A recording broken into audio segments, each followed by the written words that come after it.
The year is 2563, 3 centuries after a devastating war known as the Fall. A doctor named Ito visits the scrapyard to pick up any good pieces he can use for his repairs and comes across a destroyed cyborg girl.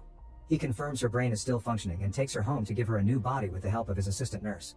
The next morning, the cyborg wakes up in a girl's room and is amazed by her new body. After admiring her new self in the mirror, she puts on clothes and goes downstairs, where Ito is taking care of other cyborg patients. Ito is glad to see her awake and offers some breakfast, where the girl reveals she can't remember how to eat a simple fruit. It turns out she has no memories from her previous life, and Ito hasn't found any records of her either. Afterward, the girl goes outside to see Iron City for the first time. It's a lower class kind of place, and above them she notices Zalem, the last of the great sky cities where the elite lives. After the war, survivors came to live on Earth and all the work that is done here is for Zalem, but nobody is allowed to go up there. Ito gives the girl the name Alita and invites her to stay with him. Ito goes out to do some chores and takes Alita with him, giving her the chance to see a motorball match on a big screen and make friends with a street dog. Alita also finds a wanted sign looking with a bounty for a criminal that killed 6 women. At that moment, a huge robot appears in the middle of the street and Alita instinctively gets in a defensive position. A young man named Hugo immediately pushes her out of the way, but Alita goes back to save the dog. Hugo's impressed but still explains she shouldn't mess with centurions, who guard the city. The 2 youngsters hit it off, but Ito interrupts them and brings Alita back home. Late at night, a woman tries to return to her apartment only to suddenly be attacked by the wanted murderer. Meanwhile, Alita wakes up when she hears a noise and discovers Ito coming home too late, carrying a huge suitcase and a bloodstain on his hand. The next day, Alita begins helping Ito with the patients and learns that a man had his cyborg limbs stolen by jackers, who sell them in the black market that supports motorball games. She also hears another woman got killed last night, and she can't help getting suspicious of Ito and his wrist wound. After work, Alita goes out and bumps into Chirin, a mysterious woman with a mark on her forehead. Chirin grabs Alita's hand, freaking her out and causing her to run. Then Chirin meets with Ito, revealing that they used to be married and that Ito used the cyborg body they had made for their dead daughter to repair Alita. Chirin wants to work with Ito again to build a motorball champion that could buy her a way to Zalem, but Ito refuses to build monsters. Then Chirin leaves, and Ito notices her getting in a car with Vector, the man behind the factory. Meanwhile, Alita meets with Hugo, who is playing motorball with Tanji and other friends. He accepts to teach her how to play and lends her a pair of roller skates, so Alita has to get used to moving in them. After falling a few times, she gets the hang of it and manages to score a good amount of points. After the match is over, Hugo takes Alita to try chocolate for the first time and they notice Sapin passing by. He's a hunter-warrior that carries a sword around because guns are forbidden down here. The following days, Alita continues to work with Ito in the morning and hang out with Hugo in the afternoon. Hugo takes Alita to a very high building to have a great look at Zalem, and he confesses his dream is to get up there someday. He also points out that the scrapyard is full of trash thrown by Zalem, so if Ito found Alita there, then she originally comes from the Sky City. In the evening, Alita pretends to go to bed and waits for Ito to leave to follow him. She finds him stalking a woman named Nisiana into a dark alley and getting a scythe-shaped weapon out of his suitcase. Thinking he's about to kill Nisiana, Alita tries to stop him and gives away their location. It turns out that Ito is a hunter-warrior that goes after bad guys for their bounties, and this is a trap set by Grushka. Nisiana and Romo are his subordinates, and the 3 of them are cyborgs with very advanced parts. Ito attacks Romo and gets his arm, but Romo teams up with Nisiana and overpowers him. Desperate to help, Alita jumps in and begins beating Romo up incredibly easily, almost as if she had been built for it. While Grushka keeps Ito from joining, Alita goes after Nisiana next and easily kills her too. Grushka can't believe what he's seeing and fights Alita as well. As Alita pulls a special kick to attack, a flashback comes to her mind and she suddenly sees herself wearing special armor on the moon. She's in the middle of a fierce battle and a woman named Gelda calls her 99.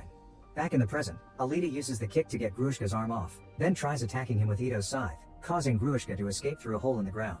Afterward, Ito stops by the Hunter Warriors headquarters to hand in Nisiana and get the reward, which allows him to keep the clinic up and help people. Alita tells Ito about her memory and demands to know more, so Ito takes her home and explains he had made that body for his daughter Alita, who had been wheelchair-bound.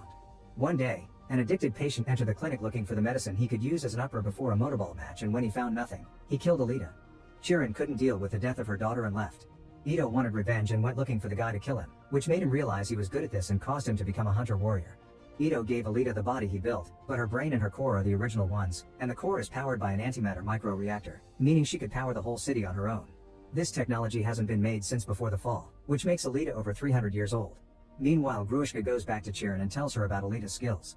Chirin accepts to repair him and Vector comes for an interrogation, but Grushka suddenly changes personality. It turns out that Zalem's overlord Nova can communicate with people on Earth through any cyborg he decides to hack into.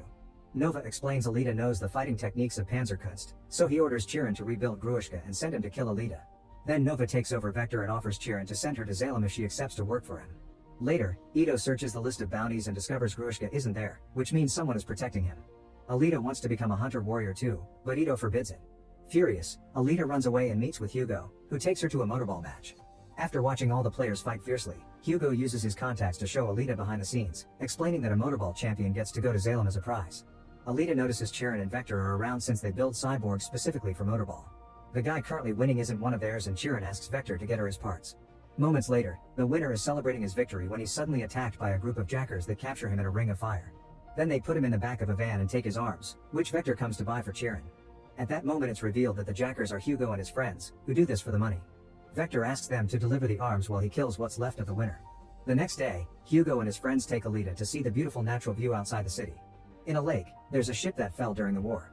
Some scrappers took various parts but it was mostly left alone because it's technology made by the enemy, the United Republics of Mars. Hugo thinks this may help Alita recover her memories, so she doesn't hesitate to get into the lake, where she has no trouble breathing. By walking underwater, she manages to enter the ship where she opens a strange door that takes her to a mysterious force field.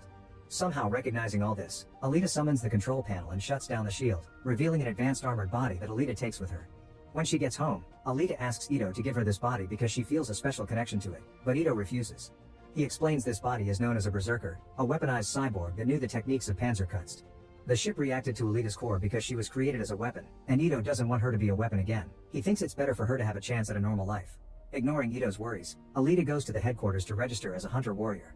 Then she asks Hugo to take her to the bar where hunter warriors hang out. The dog from the other day sees them and decides to come along. In the bar, Zappin teases Alita for being a little girl and introduces her to the power of the other warriors, like McTeague and his cyborg hounds. Alita ignores his taunting and talks to everyone in the bar, asking them to team up so they can hunt Grushka together and overpower whoever is protecting him. Everyone finds the idea laughable, and Zappin makes fun of Alita for it.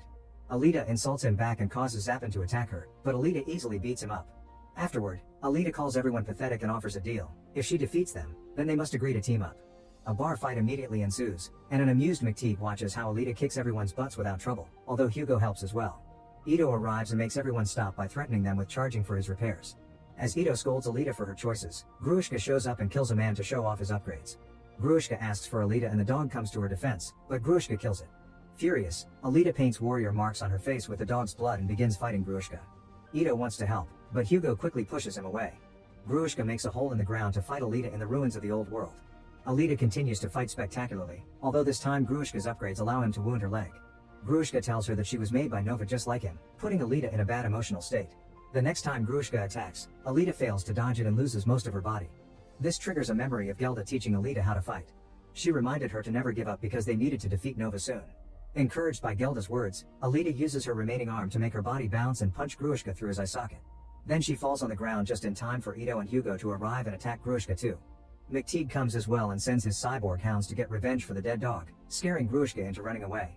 Ito takes what is left of Alita home and repairs her by giving her the berserker body, which immediately adjusts to its new host. The next morning, Alita is feeling stronger than ever and discovers her fingers can make plasma. Afterward, Alita meets with Hugo and tells him this nanotech makes her texture sensors a lot more touch sensitive. Hugo touches Alita's arms and face so she can experience actual human contact, then the two of them kiss. Meanwhile, Grushka's throwing a tantrum over his loss, so Nova takes over Vector's body to scold Grushka and remind him of his mission. Once Nova is gone, Vector decides he can't trust Grushka with such an important mission and decides to meet with Hugo to get her to talk about Alita by getting him drunk.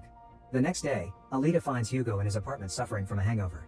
They talk about Hugo's dream of reaching Salem and Alita offers to give him the money she gets bounties to buy a ticket from Vector. Hugo doesn't want her to get in danger again, and Alita explains she'd do anything for him, including giving him her heart. In fact, she removes it from her chest to prove her point, but Hugo turns it down and informs her that Vector wants to see Alita play motorball. Alita accepts if Hugo becomes her coach, that way they could go to Salem together if she wins. All this is seen by Zappin from afar. The night of Alita's first big game, Ito gives her extra paw traction and custom-made skate feet. Alita chooses the number 99 in honor of her memories while Vector contacts the other players to offer a huge reward to whoever kills Alita during the match. On the streets, Hugo finds Tanji and the others getting parts from a cyborg. He announces he wants to quit this business, which triggers a fight between him and Tanji. They're suddenly interrupted by Zappin, who kills the jacked cyborg to make it look like the jackers did it. Then he attacks Hugo and wounds his shoulder. Tanji tries to rescue his friend, but Zappin easily kills him with his sword. Hugo takes the chance to distract Zappin with a Molotov bomb and runs away, only for Zappin to chase after him. At the stadium, Vector tells Chiron that he made Hugo bring Alita to them by promising to take him to Salem. Ito realizes Alita's opponents aren't normal players, they're all bounty markers or hunter warriors, which means this is a trap. He calls Alita through the communicator on her system to warn her, but Alita stays to fight. These guys are tough and manage to land a few hits on her, but Alita is still far superior and easily beats them all up. Suddenly, Alita gets a call from Hugo, who tells her he needs help to defeat Zappin. Alita wastes no time and jumps through the stadium's big screen to leave the building, and the other players follow her. With more room to move, Alita has no trouble beating them all up and goes to find Hugo, who is about to be killed by Zappin. Alita immediately pushes Zappin away, but at that moment, the bounty screens show that Hugo is wanted for murder. Hugo admits he was a jacker, but also explains he only took the parts without killing. Zappin reminds Alita of the Hunter's Code, but since Alita can't bring herself to kill the man she loves, Zappin stabs Hugo first. A Centurion shows up to ask for Hugo's body, so Alita picks him up and runs away with him. In a secret spot, Hugo swears he didn't kill anyone and that he quit his job for Alita. The two of them kiss and confess their love for each other. Chiron watches all this from afar and she's so touched by their relationship that when Vector calls her, she tells him she lost track of Alita and Hugo. Then she offers her help to them to help the boy survive. Moments later, Alita comes out with Hugo's head in her arms. The Centurion accepts this as Alita having finished the bounty, but Zappin takes a closer look and discovers Chiron has connected Hugo's brain to Alita's core. Furious, Zappin tries to attack Alita, but fighting other hunters is a violation code and the Centurion classifies Zappin as a criminal now. This allows Alita to destroy Zappin's face and take his sword. Hours later, Ito has finished giving Hugo a new body, even if it's rather rudimentary. Ito explains to Alita that Vector's promises were fake, and the only way to go to Zalem is by becoming champion. He knows because he and Chiron are from Zalem. They were forced to come here by Nova when he saw their daughter was imperfect. Ito removed the mark from his forehead to leave that life behind. Meanwhile, Vector confronts Chiron for letting Alita go. Chiron explains Alita reminded her of her duties as a doctor and a mother, so she wants to quit because she doesn't care about Zalem anymore. Vector has no choice but to send a guard after her. Determined to get revenge for Hugo, Alita goes to the Hunter Warriors headquarters, which is located in the cyborg factory building. Using Zappin's sword, Alita destroys all the Centurions and the bounty system before bursting into Vector's office, where she discovers Vector's taken Chiron's body parts to sell them later. She's so distracted that she doesn't hear Grushka arrive and she gets hurt on her hip, which triggers another flashback. During the war, Alita, Gelda, and their team tried to reach Zalem by climbing the cargo tubes. A serrated defense ring appeared on the tub and killed the army, leaving only Alita and Gelda behind before it broke the tube in two. Alita barely managed to hang on the edge and Gelda helped her back up as she reminded her the mission was to destroy Zalem. With Gelda's words as inspiration, Alita reminds her body it can heal herself, then she kills Grushka with just a couple of moves. Afterward, Alita demands to speak to Nova, and the Overlord takes over Vector's body to respond. He reminds Alita that he can see everything and threatens with killing Ito and Hugo, causing a furious Alita to kill Vector to shut him up. At that moment, Ito calls Alita to inform her Hugo had to run away because Centurions are after him. Alita searches for her boyfriend and finds him climbing the tube to reach his dream. No matter how much Alita explains that Nova is using him to get to her, Hugo doesn't listen, and Nova takes the chance to drop a serrated ring on them. Alita manages to dodge it, but Hugo is hit and he loses most of his body. With a quick jump, Alita grabs Hugo's hand to stop him from falling, but Hugo's arm is slowly coming apart. The couple shares their love one last time before the arm breaks and Hugo falls to his death. Months later, Alita has become a motorball superstar. During a match, she raises her sword to point at Zalem as a promise to become champion and find Nova to get her revenge.